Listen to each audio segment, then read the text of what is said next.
North America, 82 million years ago. A continent half covered by a sea of monsters. From sharks to plesiosaurs, every living thing makes the most of the shallow sea's plentiful resources. In an ecosystem filled with giant reptiles and fish, it might be surprising to learn even a mosasaur the size of a modern saltwater crocodile is considered small. The mosasaur in question is a young adult Platecarpus, 5.8 meters long with a uniquely short, blunt skull. He is far from the 14-plus giants that rule these rich waters. Unlike their larger relatives, however, Platecarpus can be found worldwide, from Belgium to Australia, as it's not just size that makes the species successful. This male, however, is struggling to catch anything recently, and has travelled towards the coast where he knows prey will be in abundance. Near the end of the day, mass amounts of Hesperornis haul themselves out of the surf onto dry land to sleep on the beaches in large colonies. The Platecarpus has hunted by the shores of these colonies both in the morning and in the afternoon, when the seabirds enter and exit the water, often being successful. But today he is too late, only seeing the last of the feathery dinosaurs ride the waves to the safety of dry land. Undeterred, he heads for a different feeding spot, with different prey. As the sun sets lower on the horizon, the Platecarpus approaches a mass of migrating fish, currently being harassed by multiple species of plesiosaurs. Fish form the main part of Platecarpus' diet, but this individual has not quite mastered the art of catching fish out of a swarm, and as he swims through the massive school, his prey part before him, leaving a half-a-meter gap between them and the predator.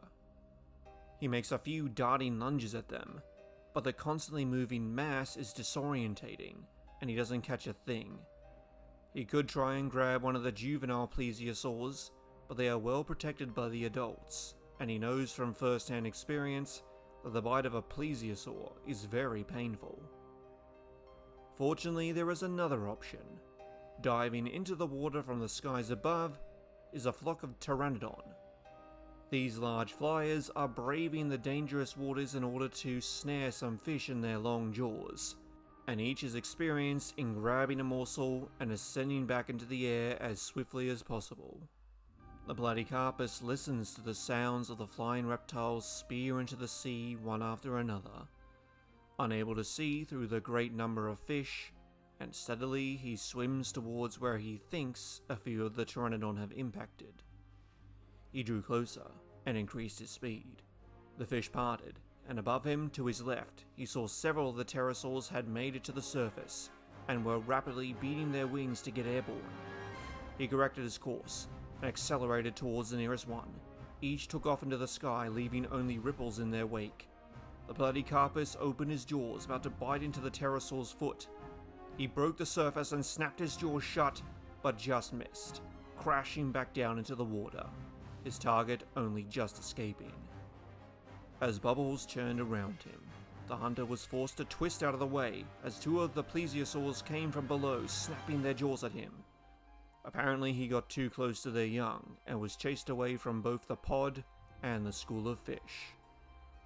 Having used up more energy for nothing, Platecarpus swam to deeper water as the sun dipped below the horizon. Hours later, and far more hungry, the male mosasaur is still looking for food. Tasting the water with his forked tongue and feeling the current of the ocean over his body. Then another Platecarpus swims past him, seeming to be in a rush. He tasted the water again, and picks up on the potential source of food the other reptile is swimming towards. Following his fellow mosasaur, the male soon finds the source of the smell. A mass amount of Platecarpus have gathered at this location, over a dozen, but none have been bold enough to make the first move. For the creature below them is one of the world's true giants, an 18-meter long octopus. Nenemoteuthis, the Kraken of the Cretaceous. A top-order carnivore in the world's oceans, but this one is acting strangely. Normally they do not rest near the ocean's surface, preferring deeper waters where they can hide in the dark. This Nenemoteuthis is old, nearing the end of its life, and like some modern giant squid, has floated to the surface almost by accident. Even near death, the Platecarpus continue to circle, not wanting to get within reach of the powerful tentacles of the large octopus. The young male does the same for a while, watching it bob up and down just below the waves. But his hunger gets the better of him, and he rushes forward to take a bite. His teeth spear into the soft flesh of one tentacle, and he thrashes his head a few times, ripping the end from the body. He then turns to swim away, but another tentacle grabs his tail, and a third tries to wrap around his rear left fin. Struggling to break free, the near 6-meter lizard is not as strong as the Nenemoteuthis, even though it is hours away from death. But the male's attack was enough to spur on the rest of the Platecarpus. And one by one, the short jaws of the reptiles bite into the body, head, and tentacles of the giant. Reacting to the new threat, the Nenemoteuthis releases the male and tries to fend off the mass of attackers. But with over a dozen of the predators ripping and fleeing over and over again, plus his own limbs being severed at different points, his struggle was minimal, and soon his body shut down completely. The Platecarpus had turned the tide on the monster cephalopod. Each took turns tearing apart its colossal form, though even they would not be able to eat all of it. If they could, they'd leave only the hard beak to float to the bottom of the sea. The now satisfied male chomped down the last piece of giant calamari that his stomach could fit, and he returned to the surface to breathe, and rest along with a few others of his kind, enjoying the relative calm before all manner of aquatic scavengers arrived to finish what the Platecarpus started. Hello fellow travellers and welcome back. Today we will be breaking down one of the smaller genera of mosasaurs from the western interior sea, Platecarpus. The first remains of Platecarpus were discovered by Professor B.F. Mudge and described by Edward Drinker Cope in 1869, but originally it was identified as a different genus of mosasaur, called Cladastes. It wasn't until 1898 that further analysis saw these remains given their own genus name, that being Platecarpus, which means oar wrist. From there, many remains have been attributed to Platecarpus, and a number of species names given to it. However, most turned out to be their own genera, or ended up being too fragmentary to assign even at a genus level. Most remains have been found in the US, especially in the state of Kansas, but other fossils attributed to Platecarpus have been found in Belgium, Canada, Africa, and Australia. It was a mosasaur in a large subfamily called the Platecarpinae. It lived during the late Santonian to the early Campanian, between 84 and 81 million years ago. Now, plenty of individual Platecarpus have been discovered, especially from the Smoky Hill chalk member, but despite having a wealth of fossils, only one complete skeleton has been found, and with it, the only complete skull as well. This specimen was given the designation LACM 128319. And from it has come a wealth of knowledge on the species as a whole. For a mosasaur, it was considered small, being 6 meters long and weighing around a ton, with a short compact skull, all limbs having developed into flippers, a long streamlined body, and an even longer tail that ended in a fluke. Let's break down its anatomy in more detail, starting with the skull, which had quite a few unique features. For one, it is very short for its body size, and it has the lowest number of teeth out of any mosasaur. These teeth were conical and curved backwards, but were far less robust than other members of its family, leading to the theory that Platecarpus may have been specializing in soft-body prey. though specialized may be a bit of a stretch, as this includes fish and squid, a very plentiful food source. This is supported by the fact that fish remains were found in the stomach cavity of LACM 128319, which I will be referring to as LACM from now on. Having a smaller, shorter skull, Platecarpus may have had better stereoscopic vision. Not having a long snout in the way likely gave it much better coordination when it came to hunting fast-moving prey. On the skull of LACM, scleral rings were found. These reinforce the eye, and apparently even traces of the retina were preserved. Like other mosasaurs, Platecarpus had extra teeth in the back of the jaws, called the pterygoid teeth. These would have been used to get extra grip on slippery prey, and when swallowing, acted like a conveyor belt to drag prey down the throat. LACM even preserved a part of the respiratory tube near the shoulder girdle.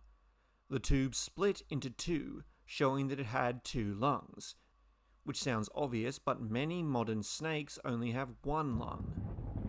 Snakes and lizards are the closest relatives of mosasaurs, with them all being in the Squamata order. Snakes likely losing their second lung, along with their limbs and other adaptations, to become misunderstood danger noodles. Each limb had shortened, but it still retained all 5 digits, which had extended and developed into flippers, though these likely played more of a role in steering than in propulsion. That was done by the long tail, and it's thanks to Platecarpus that we now know a lot more about how many mosasaurs use them. For a long time, it was thought that these giant marine lizards were moving in an anguilliform motion, using most of their bodies like an eel. But a few good remains show that more derived mosasaurs at least had a tail fluke. Many marine animals have flukes, from sharks to dolphins, and on the reptile side of the tree, ichthyosaurs. We can tell where the fluke began because the vertebra changed shape partway down the tail, becoming shorter and more like a disc. To quote, "The neural spines of these vertebrae also have grooves for the insertion of interspinal ligaments and dorsal connection tissues which would have aided in lateral movement of the fluke." End quote. What this means is that every time the animal swung its tail to move, the special ligaments would pull it back into a neutral position. This is an energy-saving adaptation, which also meant the tail fluke was doing most of the work when it came to locomotion, so the rest of the tail, and indeed the rest of the body, didn't move that much. This is known as carangiform movement, seen in many fish like sharks, showing how well adapted Platecarpus and many other mosasaurs were adapted to aquatic life. Even its scales had evolved, as we have impressions of them across the body of LACM. They were small and nearly uniform in shape across the entire body, making the torso stiffer and more hydrodynamic. Though the scales on the face do differ, with those on the snout being hexagonal and not touching, while those on the jaws were overlapping and being more rhomboidal in shape. They were likely also thicker, probably for better protection against predators and each other. It's not just scales and fish remains that were preserved in LACM. The fossil was so well preserved that there were even impressions of some internal organs around the ribcage, though they seem to have gone through some level of decay before they fossilized. Based on their position and the size, these may be the heart, liver, and kidneys. The kidneys are in a bit of an odd place for a squamate, but this may be an adaptation for aquatic life, as modern whales also have their kidneys in this same position, an interesting case of convergent evolution. Going back to the fish remains found in the stomach cavity, it was noted that not just the bones of the fish were preserved, but scales as well. So why is this important? Coprolites, which are fossilized dung, attributed to another mosasaur species called globidens, contains a large amount of crushed bivalve shells. Basically, they went through the whole digestive tract with little damage.